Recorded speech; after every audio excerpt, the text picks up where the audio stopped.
We're joined by the one and only G. Gordon Liddy, coming to us live from the Radio America studios. Gordon, how are you, sir? I'm well, thank you, John. Good to talk to you again. And Cameron, I understand, is there. Good to talk to you, Cameron. Hello, G-Man. How are you, sir? I'm well. Happy belated birthday, by the way. That's awesome. Oh, I was hoping we'd forget about that. I can say, Gordon, how's it feel to be 29? Exactly. Yeah, exactly, yeah.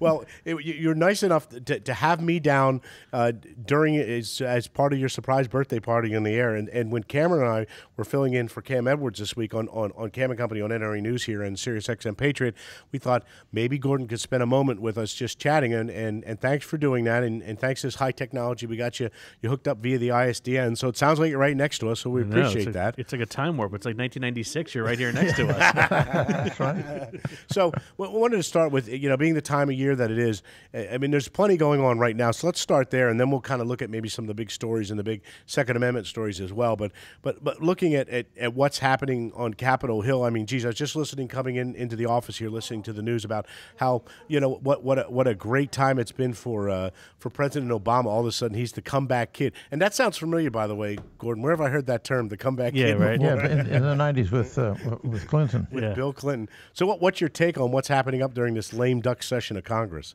Well, what it showed, first of all, was a lack of political discipline in the Republican Party in Congress. 13 Republicans defected, Right. in order to give them that victory on the treaty, and that does not bode well. Oh yeah. For the Republicans. But there's going to be practically open warfare once the new Congress is sworn in January.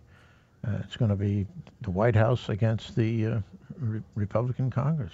Of course, the Democrats will still hold the Senate, but they'll have fewer senators. Right. Gordon, I haven't talked to you since the rise of the Tea Party. What is your take on this Tea Party movement and what it means for the future of politics? It's a very good question, and what it means is that the average American person finally just had it, got fed up, and they just sort of went out into the streets. Yeah. They were so upset about it. They go by various names, the Tea Party folks, or Town Hall, Patriot, or whatever. Mm-hmm. But it's all the same thing: spontaneous eruption of sort of outrage by the people. They're not particularly organized. There's no big leader. Well, the Democrats would have you think it's all being led, Gordon, by some master puppet master somewhere. Well, they would like to believe that, but one of its strengths is that it is not. Right. And it consists not just of Republicans, but also blue dog Democrat types and a lot of independents. Yeah, a lot of conservative, pro-gun Democrats out there too, and it's an interesting mix. And Gordon, your take was right on about the genesis of the Tea Party movement. Now, what do you think, though? Just we haven't even gotten through this lame duck session of Congress, and already you got Republicans defecting. Do you think what the Tea Party, the message they try to send, do you think it's going to sink in up on Capitol Hill, or do you think they just don't get it yet? Oh, I think it's sank in on Capitol Hill, but the ones who are the defectors are the old institutional types. I mean, Lugar, he's been around since Christ was a cadet. People like that, Susan Collins and the rest of them. Right. They're institutionalized, and so they probably don't have very much respect for the Tea Party. The Tea Party people are not there yet. Mm-hmm. Right. Once they're sworn in and they're there, they're going to be very active, and they are going to be heard. And I think things will improve. I sure hope so. One other issue that just passed final passage yesterday, the nuclear treaty, the START treaty. What's your thought on all that? Well, there's a problem with it in that there's a preamble. And the preamble is vague enough that the Russians are able to say, it limits our ability to develop anti-missile missiles. Mm-hmm.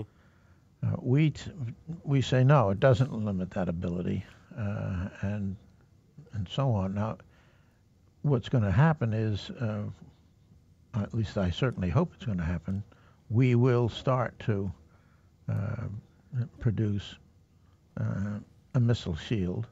The Russians will object, and then it's going to depend upon who the president is, because if it's the current president, he's a weak man, especially with respect to the Russians, and it might inhibit us. If you have a strong president, like a Ronald Reagan type guy, he would just go ahead and do it anyway. Right.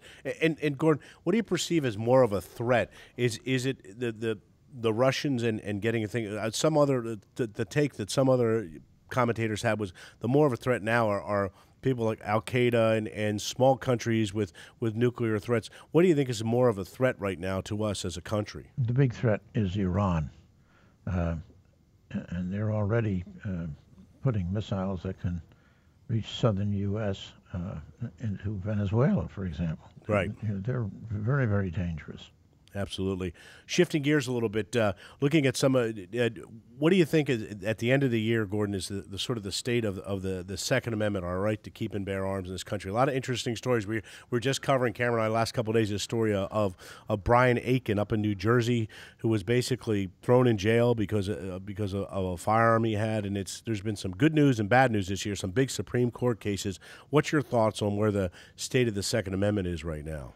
Well, I am concerned because I watched the confirmation hearings of Justice Kagan carefully. Mm-hmm. And if you watch those, you'll see that one of the senators kept trying to get her to say, where do our unalienable rights come from? And she kept saying, well, the law is the law and I have to follow the law. Right. And what that indicated to me is she resisted saying that our unalienable rights come from God. Because if they come from God, you can't take them away. If they come from the law, well, the law giveth, the law taketh away. And that is quite clearly what she believes. So you've got a vote that's going to be against the Second Amendment every trip of the train with respect to Kagan. And that's scary because, as we've seen in some of the recent Supreme Court decisions, the big ones have all been very close votes. So it's not a slam dunk at the Supreme Court with the Second Amendment. No. We're basically hanging on there, by our teeth. Basically. Yeah, but she replaced a liberal, so that you still have the situation where Justice Anthony Kennedy is the swing vote, and he'll determine things. But if Obama gets another one in there, right, we're in real trouble. Absolutely. Gordon, let's switch gears to illegal immigration. It seems like the situation is worse than ever. You have the unfortunate murder of another Border Patrol agent in southern New Mexico, which I feel has not been covered at all adequately in the press. Mm-hmm. You have, thankfully, the DREAM Act failing in the Senate. You have signs in Arizona saying this is not a safe place to be because of illegal immigration, because of drug and human smuggling. What's it going to take? I mean, you would think that the death of a Border Patrol agent would galvanize this country to want to fix things, but it doesn't seem to be making any kind of a dent in the conversation. What is it going to take to fix this problem? Well, the population of the country, I think, is furious at the illegal alien infestation that we have here. They keep talking about the estimated 11 million. Mm-hmm. It's more likely to be 22 million that we have. And one of the problems with the DREAM Act was that those people, once they got citizenship, would be able to bring in a whole raft more through what is called chain migration of relatives.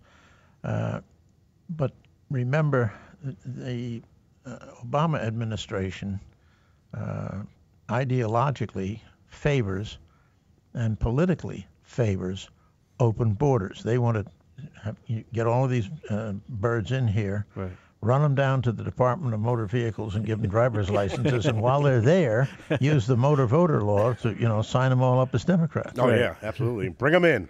Yeah. The entire family. Well, Gordon, speaking of President Obama, I want you to prognosticate. A lot of people are saying one-term president or not. What's your thought on all that? Much too early to tell. I mean, look, 2 weeks ago, Christina van den Heuvel was, who's a big liberal, was saying, he's in danger of becoming a one-term president. Today, he's a big hero of the left. and the press. Yes. And the press. I guess it's the same thing. It's the same thing. Yeah, sorry. I wasn't thinking there for a second. The press Gordon. is back in love with him now. Did you see that press conference yesterday? Yeah. Oh, my. So it's much too early to say. I would say it's going to be controlled pretty much by the state of the economy 2 years from now. Yeah, which, as many presidents have found, they really can't control that. They like to delude themselves with the fact they think they can control it, but they can't. What I would like to see happen, at least, is I'm sure he's going to throw his hat in the ring, for a second term. Right. I would like to see someone say, okay, the Constitution requires that you be a natural-born American. Prove it, and don't bring out that shop-worn thingy that you cooked up on with your computer. Right. You're saying he might have printed that at the Kinko's, is what you're saying, Gordon? Yeah. He downloaded it. Yeah. Gordon, what's your take also? I wanted to see what you thought about the rise and the incredible popularity of Sarah Palin. Well, Sarah Palin is a charismatic figure. She's a lot smarter than she's given credit for. And I think she's going to be a contender. Mm-hmm. Whether she will get the nomination or not, whether she'll even try for the nomination, I don't know, because I've never met her. Right. But when she gets up and starts to speak, people listen. Mm-hmm. And there's nobody neutral about her. I mean, no. They either just totally love her, right. or they want to shoot her with one of her high-powered rifles. That's right. They want her to be the caribou. But the funny thing, Gordon, is we were out, and that's what I love about Sarah Palin. Like her or not, whether you think she's presidential material or not, she gets everyone's attention, and she drives everyone on the other side of the aisle crazy. So I remember being out at this is when Cameron Gray here was still working with POTUS over on XM. We with NRA News were out covering with Sirius. We're out covering the Republican convention in Minnesota. And my brother-in-law, who's is a left-leaning, tree-hugging, Volvo-driving liberal, right, was calling me to razz me because I was in the same building with Sarah Palin. It was so driving. I'm like, really? I'm trying to work here. Could you give me a break? But what really upsets the Democrats is the thought of having as a president someone who knows which end of the tube the round comes out. Yeah, that's right. Yeah, that's a horrible thought. Think about it. Yeah. You got to love her. Anyway, Gordon, well, thank you very much for taking time to be with us today. Well, it's my pleasure. I haven't had as fine a conversation in a long time. I mean, you guys are my friends, and I just love chatting with you. Yeah, now that I've got you and Cameron in the same, kind of in the same room, we're yes, dragging us all out, and we're going to get lunch soon, okay? Oh, we got to do that. Then we can really start talking politics. Absolutely. Gordon, also, while I have you, can I have an autographed picture? Yeah, we'll put you on hold and we'll get that for you right away. We're having a special. Nice.